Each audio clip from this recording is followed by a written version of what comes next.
And what I worry about is the threat from within, the retreat of Europe from some of its most fundamental values, values shared with the United States of America. In Britain and across Europe, free speech, I fear, is in retreat. In Washington, there is a new sheriff in town, and under Donald Trump's leadership, we may disagree with your views, but we will fight to defend your right to offer it in the public square, agree or disagree. Now, the good news is that I happen to think your democracies are substantially less brittle than many people apparently fear. And I really do believe that allowing our citizens to speak their mind will make them stronger still.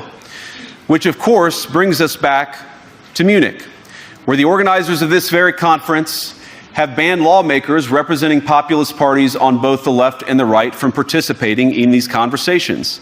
Now, again, we don't have to agree with everything or anything that people say.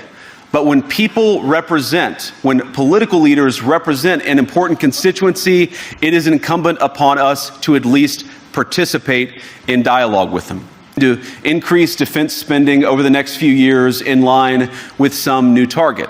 And that's great, because as President Trump has made abundantly clear, he believes that our European friends must play a bigger role in the future of this continent.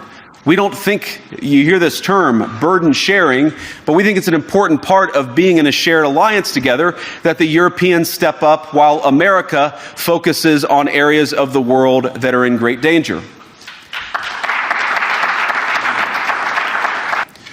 And of all the pressing challenges that the nations represented here face, I believe there is nothing more urgent than mass migration.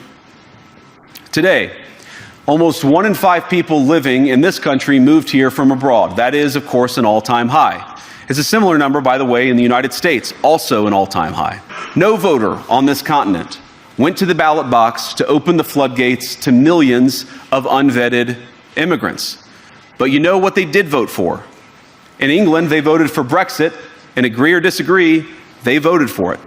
And more all over Europe, they're voting for political leaders who promise to put an end to out-of-control migration. Now, I happen to agree with a lot of these concerns, but you don't have to agree with me.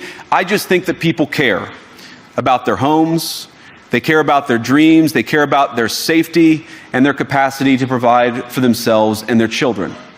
And they're smart. And trust me, I say this with all humor. If American democracy can survive 10 years of Greta Thunberg scolding, you guys can survive a few months of Elon Musk. But what German democracy, what no democracy, American, German, or European, will survive is telling millions of voters that their thoughts and concerns, their aspirations, their pleas for relief are invalid or unworthy of even being considered. Democracy rests on the sacred principle that the voice of the people. Thank you all. Good luck to all of you. God bless you.